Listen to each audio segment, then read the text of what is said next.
నమస్కారం అందరికీ. Divine travel vlogs ఛానల్‌కు స్వాగతం. ఈ ఛానల్‌లో మీరు చూడబోతున్నారు భారతదేశంలోని ప్రసిద్ధ దేవాలయాలు, పవిత్ర క్షేత్రాలు, ఆధ్యాత్మిక ప్రయాణాలు మరియు మనసుకు ప్రశాంతతనిచ్చే ట్రావెల్ వ్లాగ్స్. దర్శన విధానం, టైమింగ్స్, టికెట్ వివరాలు, ప్రయాణ మార్గాలు, ఖర్చులు అన్నీ మీకు స్పష్టంగా, నిజమైన అనుభవంతో చూపిస్తాం. మీరు భక్తితో కూడిన ప్రయాణాలను ఇష్టపడితే ఈ ఛానల్ మీకోసం. ఇలాంటి మరిన్ని వీడియోల కోసం డివైన్ ట్రావెల్ వ్లాగ్స్ ఛానల్ను సబ్స్క్రైబ్ చేయండి. వీడియో నచ్చితే లైక్ చేయండి. మీ అభిప్రాయాలను కమెంట్లో తెలియచేయండి. మన ఆధ్యాత్మిక ప్రయాణాన్ని కలిసి మొదలుపెడదాం. జై శ్రీమన్నారాయణ, జై శంభో శంకర. ఈరోజు మనం హైదరాబాద్లోని అత్యంత అభిమానమైన ఆధ్యాత్మిక గమ్యస్థానాలు, బంజారా హిల్స్లోని జగన్నాథ్ దేవాలయం మరియు సెకంద్రాబాద్ తడ్బండ్ హనుమాన్ మందిరంను పరిచయం చేసుకోబోతున్నాం. మొదటగా మనం బంజారా హిల్స్లోని జగన్నాథ్ దేవాలయం గురించి తెలుసుకుందాం. ఇది లార్డ్ జగన్నాథుకు అంకితమైన దేవాలయం. ఈ దేవాలయం 2009లో నిర్మించబడి ఉంది మరియు ఇది ఒడిషా పూరి జగన్నాథ్ మందిరం రూపకల్పన ఆధారంగా రూపొందించబడినట్లు చెప్పబడింది. ఇందులో లక్ష్మీ, శివ, గణేష్, హనుమాన్ మరియు నవగ్రహాలు వంటి ఇతర దేవతలకు ప్రత్యేక గుడి వినాయకులు కూడా ఉన్నాయి. ప్రతి సంవత్సరం ఇక్కడ రథయాత్ర ఉత్సవం భక్తులతో నిండిపోతుంది. ఇది ప్రముఖ ఆధ్యాత్మిక వేడుకగా వినియోగించబడుతుంది. ఇప్పుడు మన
దర్శన సమయాలు ఉదయం 5 గంటలు, ఉదయం నుంచి 1 గంట వరకు, సాయంత్రం 4 గంటల, సాయంత్రం నుంచి 9 గంటల సాయంత్రం వరకు.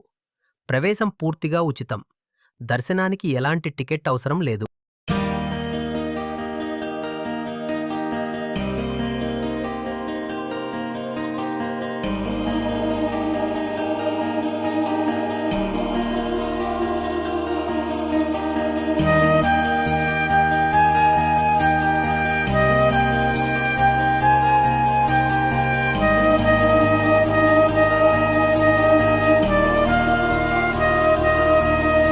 తాడ్బండ్ హనుమాన్ మందిరం సికింద్రాబాద్లో ఉంది.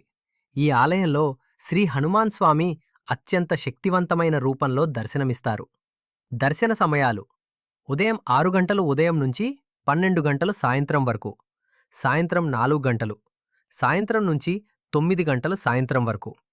ప్రత్యేకంగా హనుమాన్ జయంతి మరియు రామనవమి సమయంలో ఈ ఆలయం భక్తులతో కిటకిటలాడుతుంది. ఈ వీడియో మీకు నచ్చితే లైక్ చేయండి, షేర్ చేయండి మరియు డివైన్ ట్రావెల్ వ్లాగ్స్ ఛానల్ను సబ్స్క్రైబ్ చేయటం మర్చిపోకండి. ఇలాంటి మరెన్నో భక్తిభావంతో నిండిన ప్రయాణ వీడియోలతో త్వరలో మళ్ళీ కలుద్దాం. ధన్యవాదాలు.